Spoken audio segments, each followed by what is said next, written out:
All right, in this video, I'm going to explain the basics of function transformations and how they apply to any function. And the idea with transformations is it's basic arithmetic, and the nice thing about it is it works the same every time. So let's get started. We're going to look at two types of transformations. We're going to look at x transformations, and we're going to look at y transformations. So x transformations are arithmetic applied to the variable x.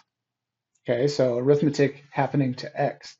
And this arithmetic occurs inside what I call the parent operation.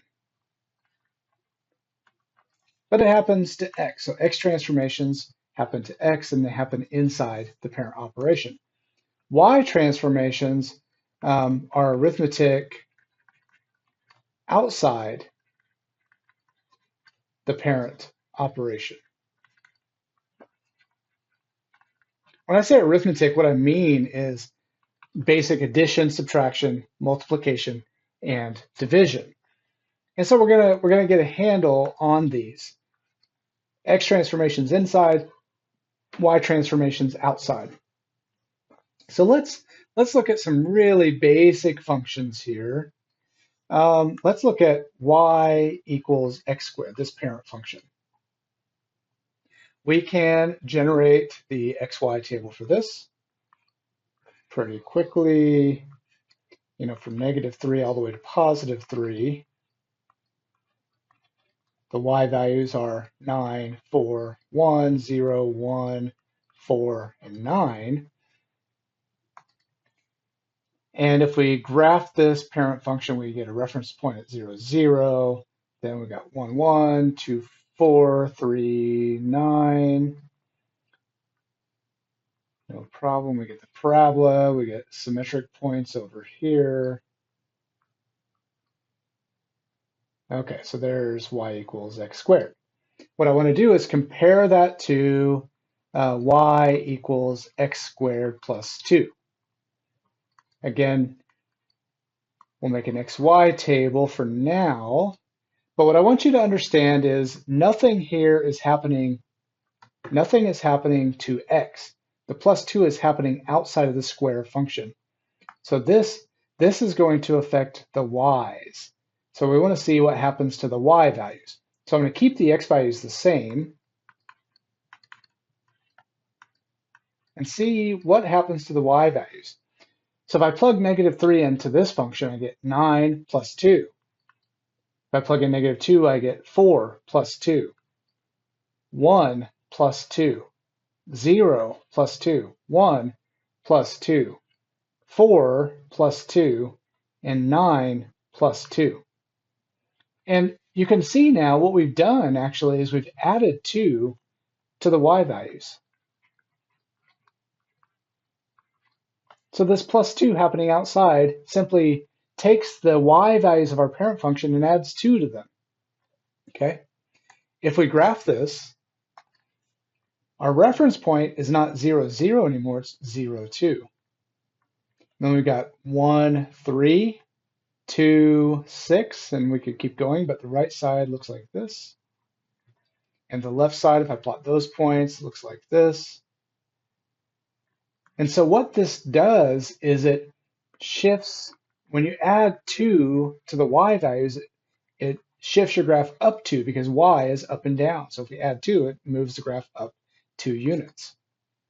Okay, let's look at one more. Let's now look at y equals the quantity x plus 2 squared.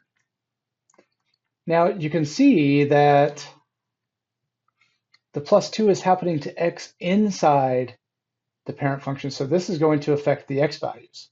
Okay, so I don't want my y values to change from my parent. Everything here is based on the parent, so I'm going to copy my y values 9, 4, 1, 0, 1, 4, 9, and figure out the corresponding x values. If I want my y value to be 9, then there's two ways I could get that. One way is if what's inside here is positive 3. Well, if what's inside is positive 3, I'd want x to be a 1. I'll put that positive value down here. Or it could be negative 3. If I want what's inside to be negative 3, I would want x to be negative 5. I'll put the negative guy here. If I want my output to be 4, that means I'd have to square 2. So x could be 0, or x could be negative 2, which would mean x is negative 4, right? Negative 4 plus 2 is negative 2, squared is 4. If I want to output 1, I could square 1, which would mean x would be negative 1. Negative 1 plus 2 is 1, squared is 1. Or x plus 2 could be negative 1, which would mean x is negative 3. Negative 3 plus 2 is negative 1, squared is 1.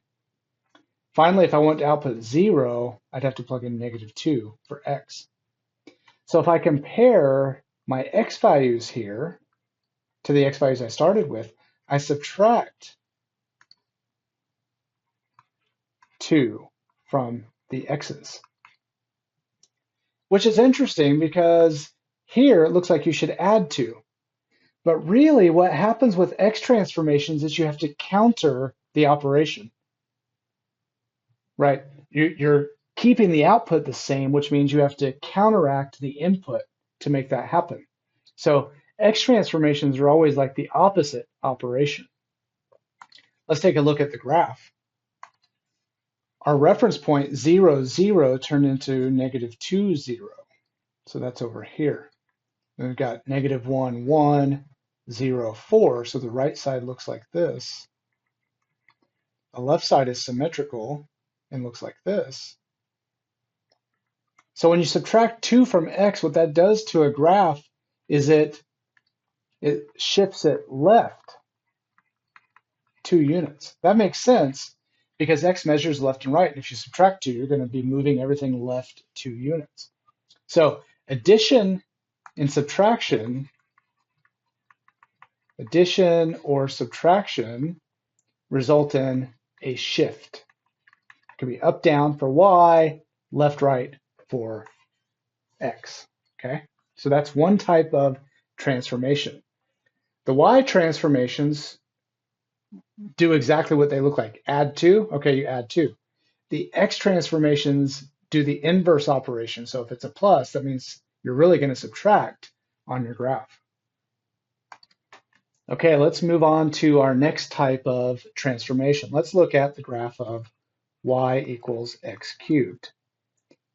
Pretty quick to generate the xy table.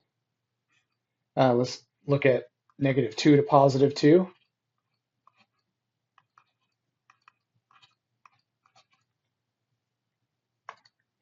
And let's graph our reference point 0, 0 first, then 1, 1, then 2, 8. And then symmetrical across the origin over here. Something like this. So that's our parent x cubed function. Let's compare that to y equals negative x cubed. Notice that what this means is you're going to take negative of x cubed. So you're going to calculate x cubed first and then multiply it by a negative. Some people struggle with order of operations, so I want to point that out. Okay, let's make our xy table here.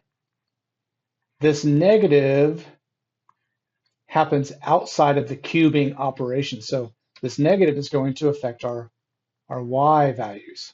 Okay, so I'm going to keep my x values the same. Now my y values, if I plug in negative 2 for x, negative 2 cubed is negative 8, but then times negative 1 is positive 8. Negative 1 cubed is negative 1 times the negative is positive 1. 0 cubed is 0 times negative 1 is 0. 1 cubed is 1 times the negative is negative 1. 2 cubed is 8 times the negative is negative 8. Let's see what the graph looks like. Okay, our reference point is still 0, 0. And then we go to 1, our output's -1. We go to 2, our output's -8. So our graph looks like this. And then over here, we get -1, +1, -2, +8. Maybe is that up here? Something like that. And so what happened here is the y values here from our parent were multiply by -1. You can see that the y values here are -8, -1, 0, 1, 8. Over here, they're opposite signs. Now what that does to a graph is this point here was up here on our parent function. What happened was it took our parent function, which I'll kind of sketch out here, and it reflected it over the x-axis. So this is a y transformation. It changes the y values, but it reflects it over the x-axis. Okay. All right, let's do another similar one, but let's work on inside with the x now. So let's say we have y equals the quantity -x cubed. And now, since that negative is inside the cube operation, it's going to affect the x values. So now I want to keep the y values of my parent the same, -8, -1, 0, 1, 8, and find out what x values I have to plug in. So if I want this function to output -8, then I need what's in the parentheses to be -2. That means x would have to be +2, because that would give me -2, which is -2, cubed is -8. Similarly, if I wanted to output +8, I'd want what's inside, I want -x to be +2, which means x would have to be -2, because -2 is +2. If I want to output 1, then I'd want x to be -1, because -1 is +1 cubed is +1. If I want to output -1, I'd want x to be +1. If I want to output 0, I'd want x to be 0. So you can see here that the x values here, even though the operation is times by -1, right? This is -1 times x. The transformation is divide by -1, which has the same exact effect. What's happening here, right? If we want -x to equal -2, right? That's what we'd want in the case to get an output of -8. To figure out what x is, you have to divide by -1, and that's where this +2 comes from. Okay, so the transformation is to divide by -1. And what that does to a graph, let's look at the graph now. Our reference point 0, 0 still didn't change, but now we get the order pair 1, -1, 2, -8. Maybe it's down here. And I might be off a little bit there, but you get the idea. Now this graph looks just like the one we just did, but what happened here is the ordered pairs changed differently. This 2, -8 used to be negative, so this 2, -8 down here used to be -2, used to be -2, -8, which was over here. So what happened, if we graph out our parent function roughly again, this dividing x by -1, divide x by -1 is our transformation. That changed our x values over the y-axis. So this is a reflection over the y-axis. So what we get here is multiplication or division by -1 results in a reflection. Either a vertical reflection, which is over the x-axis, or horizontal reflection, which is over the y-axis. And that's our second of 3 types of transformations. All right, let's look at our last type of transformation. Let's again graph y equals x squared. I've generated the xy table here real quick. We already know what this looks like because we've used it in this video already. This is parabola, something like that. And what I want to do now is compare that to the graph of y equals 2 times x squared. So here, this multiplication by 2 is not being squared. It's after squaring. So that's going to affect the y values. So I'm going to keep my x values for my parent the same and see what the 2 does to my y value. So if I plug -3 in for x, I get 9 times 2 is 18. Same thing as if I plug in +3 for x. If I plug in -2 for x, I get 4 times 2, which is 8. Same thing if I plug in 2. -1 squared is 1 times 2 is 2. Same thing if I plug in 1. And if I plug in 0, I get 0 squared, which is 0, times 2, which is 0. So my reference point doesn't change.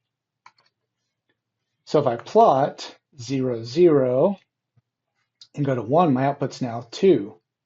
Go to 2, my output is now 8. So 2, 4, 6, 8. So it's much steeper than my parent function. Still symmetrical if I plot the left side.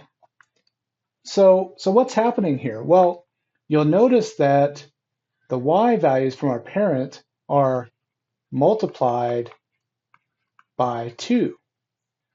And if I sketch my parent over here,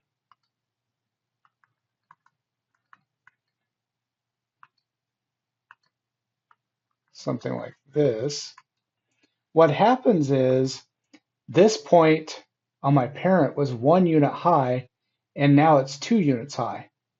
This point was 4 units high, now it's 8 units high, right? A y value of 1, a y value of 1 became a y value of 2, and a y value of 4 became a y value of 8. What that does is it stretches the graph vertically.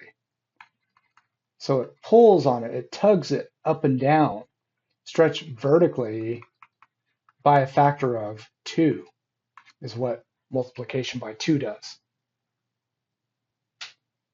Okay, let's look at if that 2 were inside the parent operation, like the quantity 2x squared.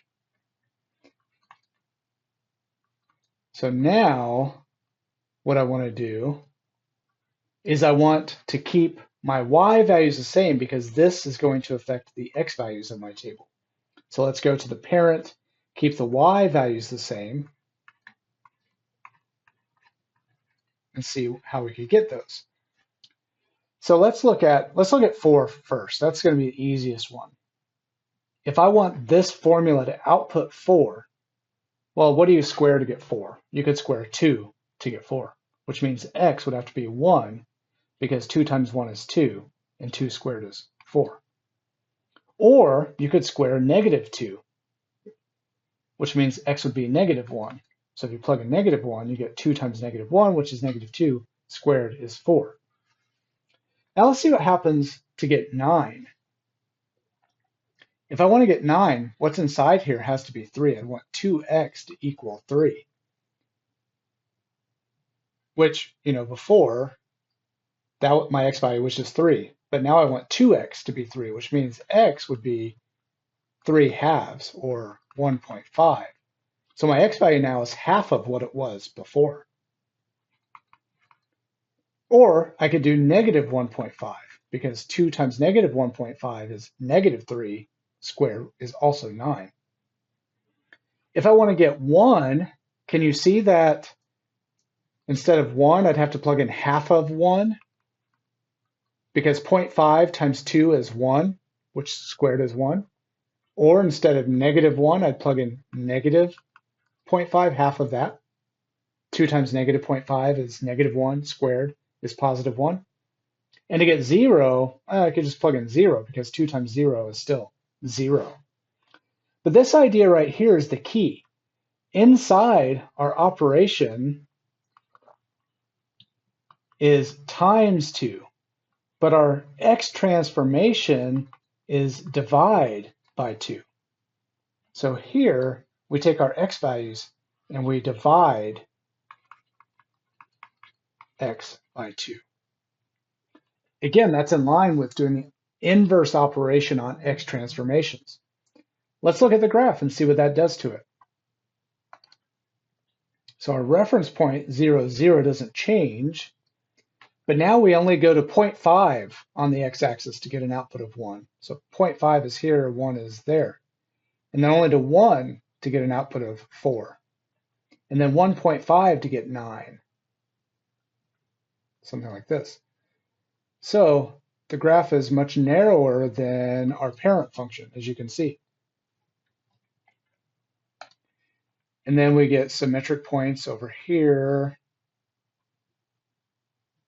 It's hard to draw the narrow version. So what's happening here? Well, the x values are all half of what they were. So if I look at my parent function, I'll sketch it out here.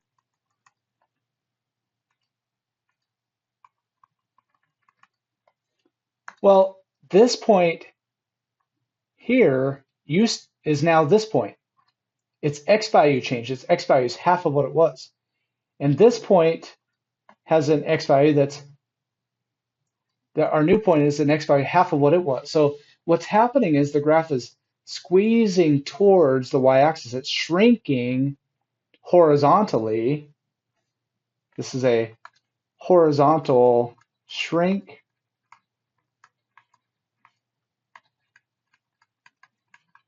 Sometimes will be called a compression if you like that better, but it's a horizontal shrink by 1/2. So even though the graph is similar to the one here in the middle, this blue graph is gotten by stretching away from the x-axis, a vertical stretch. Here, this is a horizontal shrink. This is pushing towards the y-axis. Okay? So what we see here is multiplication or division by a positive number, right? If it were a negative number, that'd be a reflection. But by a positive, this is a stretch or shrink. If the values get bigger, it's a stretch. If the values get smaller, it's a shrink. And those are the 3 types of transformations that apply to all functions. And the last thing I want to mention that we've kind of seen here now, the big thing is, let's get a summary going. X transformations, okay, what do we know about X transformations? They are inside the parent operation. And this is the big one. They reverse the operation. You have to counteract the operation you see. Y transformations, however, are outside the parent function or parent operation. And the operation is what you see. The transformation, it equals the operation directly. You don't reverse the operation. Okay? So we talked about addition, subtraction, multiplication or division by -1, and multiplication and division by positive numbers. So you've got shifts, reflections, stretches and shrinks. Let's go practice with combining all of these and using various types of parent functions.